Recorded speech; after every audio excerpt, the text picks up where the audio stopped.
Sir 'Shekhar Kammula' గారి 'Kubera' cinema యూఎస్‌లో premieres పడ్డట్టుగా తెలుస్తుంది సార్. సో, అక్కడి నుంచి రిపోర్ట్స్ అండ్ రివ్యూస్ ట్విట్టర్ వేదికగా చాలా మంది వెల్లడిస్తున్నారు. మరి ఎలా ఉంది రెస్పాన్స్? పాజిటివ్‌గా ఉందా? నెగెటివ్‌గా ఉందా? మరి సినిమా హిట్ అవుతుందా లేదా? మీ రివ్యూ ఏంటి సార్? ఎక్కడి నుంచో యూఎస్ రివ్యూ ఏంటి సార్? నేను చాలా రివ్యూలు చదివాను. అలాగే తెలిసినోళ్ళ ద్వారా కూడా కొంచెం తెలుసుకున్నాను. ఎలా ఉంది ఏంటి అనేది.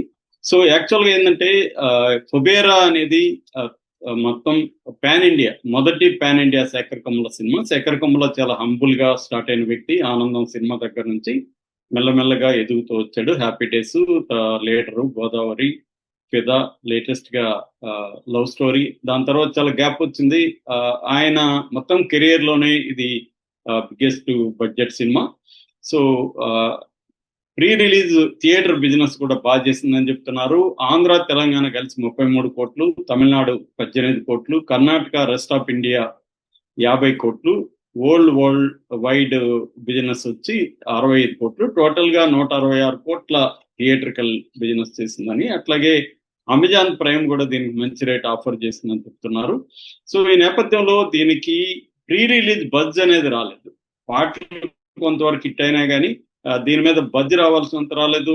టికెట్లు కానీ మనం చూస్తే చెన్నైలో నేను చూశాను ఇందాకే, బుక్ మై షోలో కానీ మిగతా వాటిలో ఎక్కడ కూడా ఏ థియేటర్లో కూడా టికెట్లు కొన్న బాపత కనబడలేదు. ఇక్కడ కూడా హైదరాబాద్ పరిస్థితి కూడా అలాగే ఉంది. సో ఈ నేపథ్యంలో అసలు ఈ సినిమా కథ ఏంటి, దీన్ని ఎవరెవరు యాక్ట్ చేశారు, అసలు ఇది ఎలా ఉంది, మనకు వస్తున్న రిపోర్ట్ ఏంటి, ఇది మనం ఇప్పుడు తెలుసుకుందాం. ఇది సినిమా 3 గంటలు, కన్నడ మన తమిళ్కి దీనికి మధ్య ఒక 2 minutes వ్యత్యాసం ఉంది. దాదాపు 3 గంటల సినిమాగా దీన్ని తీసుకొచ్చారు. ముందు నుంచి కూడా చెప్తున్నది ఏమంటే ఇందులో super rich versus utter poverty, ఇది థీమ్ అనమాట. అంటే బిలియనీర్ వర్సెస్ బెగ్గర్. ఏమి వద్దు అనుకునే ఒక బెగ్గరు, అన్నీ కావాలి అనుకునే ఒక మిలియనీర్. కార్ల్ మార్క్స్ మనకి ఎప్పుడో చెప్పాడు, మానవ సంబంధాలన్నీ కూడా ఆర్థిక సంబంధాలే అని. కరెక్ట్ గా అదే పాయింట్ ని శేఖర్ కమ్ముల ప్రూవ్ చేయాలనుకున్నాడు. సో మతము, జాతి, కులము ఏమీ లేదు, న్యాయము అన్యాయము ఏమి, మంచి చెడ్డ ఏమీ లేదు, ఇక్కడ డబ్బు మాత్రమే ప్రధానం ఉంటది, లాభం నష్టం మాత్రమే అనేది ఈయన చెప్పదలుచుకున్నాడు. రావిశాస్త్రి ఇల్లు అనే కథలు కూడా, ఇల్లు అనే ఒక చిన్న నవల్లో కూడా కరెక్ట్ గా ఇదే పాయింట్ రాస్తాడు అనమాట. లాభం నష్టం తప్ప మంచి చెడు లోకంలో లేవు అని. సో ఇదేమి కొత్త పాయింట్ కాదు, ఎప్పటి నుంచో ఉన్నదే. దాన్ని శేఖర్ కమ్ముల్ థీమ్ గా తీసుకుని అది ఎగ్జైట్ అయిపోయి దాని చుట్టూ ఒక కథగా రాసుకున్నాడు. ఇందులో నాగార్జున ఒక బిజినెస్ మ్యాన్ గా చేశాడని చెప్తున్నారు. చార్టెడ్ అకౌంటెంట్ గా ఉండి బిజినెస్ మ్యాన్ గా చేశాడని. సో అతను బ్లాక్ మనీని ఎట్లా దాచిపెట్టాలి ఏంటనేది చాలా కార్పొరేట్లకు అంతా ఇతనే సలహాలు ఇస్తుంటాడు. ఆ నేపథ్యంలో డబ్బులు దాచిపెట్టడం ఎలా అనే దానికి ఒక కొత్త మార్గాన్ని కనిపెడదామని ఒక బెగ్గర్ని వెతికి ఆ బెగ్గర్ అకౌంట్లకి డబ్బులు ట్రాన్స్ఫర్ చేయాలనేది ఒక ప్లాన్ వేశారు. ఆ బెగ్గరే ధనుష్ అని చెప్తున్నారు. సో ఆ బెగ్గర్ అకౌంట్లకి చేసిన తర్వాత, ట్రాన్స్ఫర్ చేసిన తర్వాత ఈ బెగ్గర్ మిస్ అయిపోతాడు. సో ఈ పోతే పోయింది అనుకుని నాగార్జున వదిలేయకుండా ఈ బెగ్గర్ని వెంటాడడం, ఈ బెగ్గరు దాన్ని అసలు ఎందుకు మిస్ అయ్యాడు, తను ఏం చేయదలుచుకున్నాడు, వీళ్ళ ఇంత డబ్బు, పలుకుబడి, అధికారం అన్నీ ఉన్న వ్యవస్థల పైన కంట్రోల్ ఉన్న వీళ్ళని అతను ఎలా ఎదుర్కొన్నాడు, దీంట్లో రష్మిక పాత్ర ఏంటి అనేది బేసిక్ గా ఈ సినిమా. ఈ సినిమాలో ధనుష్, నాగార్జున, రష్మిక, జిమ్ సర్బు, దలీప్ తహిల్ వీళ్ళు ప్రధాన యాక్టర్స్. దీన్ని శేఖర్ కమ్ముల డైరెక్ట్ చేస్తే సునీల్ నారంగు, రామ్మోహన్ రావు వీళ్ళిద్దరు ప్రొడ్యూస్ చేశారు. దేవిశ్రీ ప్రసాద్ మ్యూజిక్, నిఖిత్ బొమ్మినేని ఆయన కెమెరా వర్క్ చేశారు. అయితే కథ వినడానికి, అంటే థీమ్ వినడానికి బాగానే ఉంది. ఒక బిలియనీర్ కి బెగ్గర్ కి మధ్య టగ్ ఆఫ్ వార్ వస్తే ఎలా ఉంటది అనేది కథగా పాయింట్ గా వినడానికి బాగానే ఉంది. కానీ అయితే దాన్ని డీల్ చేసిన విధానంలో శేఖర్ కమ్ములతో ఉండే ప్రాబ్లం ఏంటంటే ఆయన కథగా ఏమి ఉండదు, సీన్లే ఉంటాయి. ఆ సీన్లు కూడా ఆయన 200 సీన్లు తీసి ఎడిటింగ్ లో కట్ చేసుకుంటాడని చెప్తారు. అది ఒక మ్యాజిక్ జరిగిపోతుంది అంతే. ఫిదా ఉంది, ఫిదా నాకు తెలిసి ఒక 5 నిమిషాల షార్ట్ ఫిల్మ్ అది. నేనైతే 5 నిమిషాల్లో కత్తిరిపేస్తా. సో దాన్ని లాగి ఏవో సీన్లు చేసి దాన్ని అందంగా తీసి సరదాగా తీసి మంచి మ్యూజిక్ ఇచ్చి ఒక మ్యాజిక్ చేస్తాడు అనమాట అతను. అంత తప్ప కథగా దాంట్లో ఏముండదు. మనం చాలా సార్లు ఇది చిన్నపిల్లోళ్ళ ఎమోషన్ లాగా అనిపిస్తా ఉంటది నాకైతే శేఖర్ కమ్ముల సినిమా. కానీ విశ్వనాథ్ తర్వాత ఒక క్లీన్ మ్యూజిక్, క్లాసికల్ మ్యూజిక్, ఒక అందమైన లవ్ స్టోరీ ఇలా చెప్పే ఒక అప్పర్ మిడిల్ క్లాస్ కి శేఖర్ కమ్ముల సినిమాలంటే నచ్చడం మొదలైంది. అయితే దాని తర్వాత అతనికి బోరు కొట్టిందా లేకపోతే జనాలు బోరు కొట్టిందా కానీ అతను ప్లేట్ మార్చి కొన్ని డిఫరెంట్ సినిమాలు తీద్దామని ట్రై చేశాడు. అక్కడ ఫెయిల్యూర్ అవడం కనిపిస్తా ఉంది. ఇది కూడా అట్లాంటిదే. ఇది నిజానికి Shekhar Kammula kind of mark కాదు. దాని గురించి ఆయన కూడా ఏమన్నాడంటే, నేను ఒక మార్క్ కోసం ట్రై చేయలేదు, అలాగా వచ్చింది, నేను సినిమా కథను బట్టే కథకి ఏం కావాలో అదే తీసుకుంటూ వెళ్ళానని చెప్తాడు. కానీ ప్రతి ఒక్కరికి ఒక మార్క్ అనేది ఏర్పడిపోతుంది. డైరెక్టర్లకైనా రైటర్లకైనా ఎవరికైనా వాళ్ళకి కొన్ని రకాలు మాత్రమే వాళ్ళు బాగా చెప్పగలరు.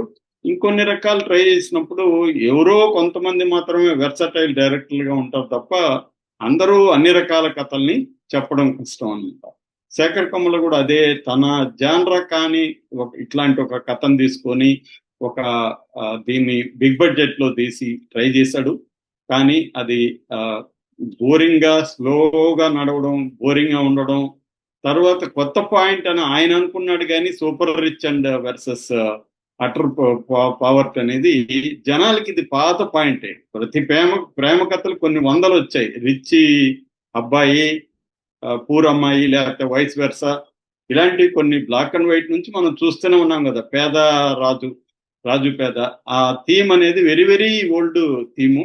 దాన్ని కాంటెంపరైజ్ చేసి ఒక ఇంట్రెస్టింగ్ గా చెప్పడంలో శేఖర్ కమ్ముల ఫెయిల్ అయ్యాడు అనేది ఎక్కువ మంది చెప్తున్నారు. ఇక పెర్ఫార్మెన్సెస్ లో మాత్రం ధనుష్ ఎరగదీశాడని చెప్తున్నారు. ధనుష్ బ్రహ్మాండంగా చేశాడు. అతను నిజంగానే రియల్ బెగ్గరగా చేశాడని చెప్తున్నారు. కాకపోతే ఆ సీన్లన్నీ కూడా భిక్షగాడు గుర్తుకొచ్చే విధంగానే ఉంది అని చెప్తున్నారు. ఎందుకంటే ఆల్రెడీ భిక్షగాడు ఈ హీరో భిక్షగాడిగా ఉంటే ఎలా ఉంటది అనేది భిక్షగాడు 1, భిక్షగాడు 2 వచ్చేసాయి. తమిళ సినిమాల్లో అయితే భిక్షగాళ్ళ మీద తీయడం వాళ్ళకి చాలా ఇంట్రెస్ట్ అనమాట. తమిళ వాళ్ళకి ఏంటంటే చాలా ఘోరమైన పేదరికాన్ని, ఘోరమైన దుఃఖాన్ని చెప్పడం అంటే చాలా ఇష్టం వాళ్ళకి. సో అలాంటి అనేక అంటే హైలీ మెలోడ్రామాటిక్ సినిమాలు తమిళ్లో ఉంటాయి. సో అవన్నీ వచ్చేసాయి దాంట్లో. నాన్ కడవల్లో అంతా కూడా అలాంటి భిక్షగాళ్ళ వ్యవహారం. సో అందువల్ల అది కూడా ఏం కొత్తగా అనిపించలేదు. అంటే ఒక ఎగ్జైటెడ్ గా కథ కానీ నెరేషన్ కానీ లేదు అనేది ఎక్కువ మంది చెప్తున్నారు. ఈయన థ్రిల్లర్ అన్నారు కానీ అటువంటి థ్రిల్లర్ ఎలిమెంట్ కూడా ఏమీ కనబడలేదని. ఓవరాల్ గా పర్ఫార్మెన్స్ అయితే నాగార్జున ఒక గ్రే షేడ్, ఆయన్ని బ్యాడ్ గా వేయలేము, గుడ్ గా వేయలేము, అలాంటి ఒక గ్రే షేడ్. అంటే ఇక్కడ 3 తరగతులు మనకు కనబడతాయి. Rich, middle class, poor. Rich కేమో నాగార్జున సింబల్ అయితే, మిడిల్ క్లాస్ కేమో రష్మిక సింబల్, పూర్కేమో ధనుష్ సింబల్, ఇలాగా తీసుకున్నారు. సో కానీ అది అంత వర్కౌట్ అయితే అవ్వలేదు. పర్ఫార్మెన్స్ మాత్రం బ్రహ్మాండంగా అందరూ చేశారు. రష్మిక చాలా బాగా చేసిందని చెప్తున్నారు. సో ఇక టెక్నికల్ గా దేవిశ్రీ ప్రసాద్ మామూలుగా ఎలాంటి మ్యూజిక్ ఆయన జనరల్ గా ఇవ్వడు. ఆయనదంతా కూడా కొంత కమర్షియల్ గా ఉంటుంది మనకు తెలుసు. కానీ దీంట్లో ఆయన ఒక ప్లెజెంట్ మ్యూజిక్ ఈ సినిమాకి ఎట్లా సూట్ అవుతుంది అనేది ట్రై చేసినట్టుగా అర్థమవుతుంది. ఆ రకంగా ఆయన కుబేరా టైటిల్ సాంగ్ కానీ, పోయిరా మామ కానీ, పిపిపి డమ్ డమ్ డమ్ కానీ కొంత వెరైటీగా అయితే ఉన్నాయి. అది కొంతవరకు సినిమాలో కూడా బాగానే ఉన్నాయి అనేది. అంటే మ్యూజిక్ ఒకటి బాగుంది దీంట్లో హైలైట్, ధనుష్ యాక్టింగ్ హైలైట్, అట్లాగే బ్యాక్గ్రౌండ్ స్కోర్ కూడా చాలా ఎమోషన్స్ ఉన్న చోట ఇచ్చాడు. అయితే ఓవరాల్ గా మైనస్ విషయానికి వస్తే కథనం ఈ 2 కూడా మైనస్ అని చెప్తున్నారు. చాలా స్లో నెరేషన్, డ్రాగ్ గా ఉంటది. ఇదేంటంటే స్లో బర్నింగ్ సినిమా, అంటే మెల్లగా అలా నడుస్తూ ఉంటది. దాన్ని మనం ఓపికగా భరిస్తే క్లైమాక్స్ కొద్దిగా బెటర్ గా ఉంది అనేది చెప్తున్నారు. కాబట్టి ఇది అందరికీ ఎక్కుతుందని డౌట్ అనేది ఎక్కువ మంది చెప్తున్నా ఇది. అందుకే బజ్ కూడా లేదు దీనికి.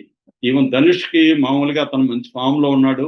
అట్లాంటి ధనుష్ సినిమాకి అక్కడ టికెట్లు దిగలేదంటే ఇంకా చెప్పాల్సిన అవసరం లేదు.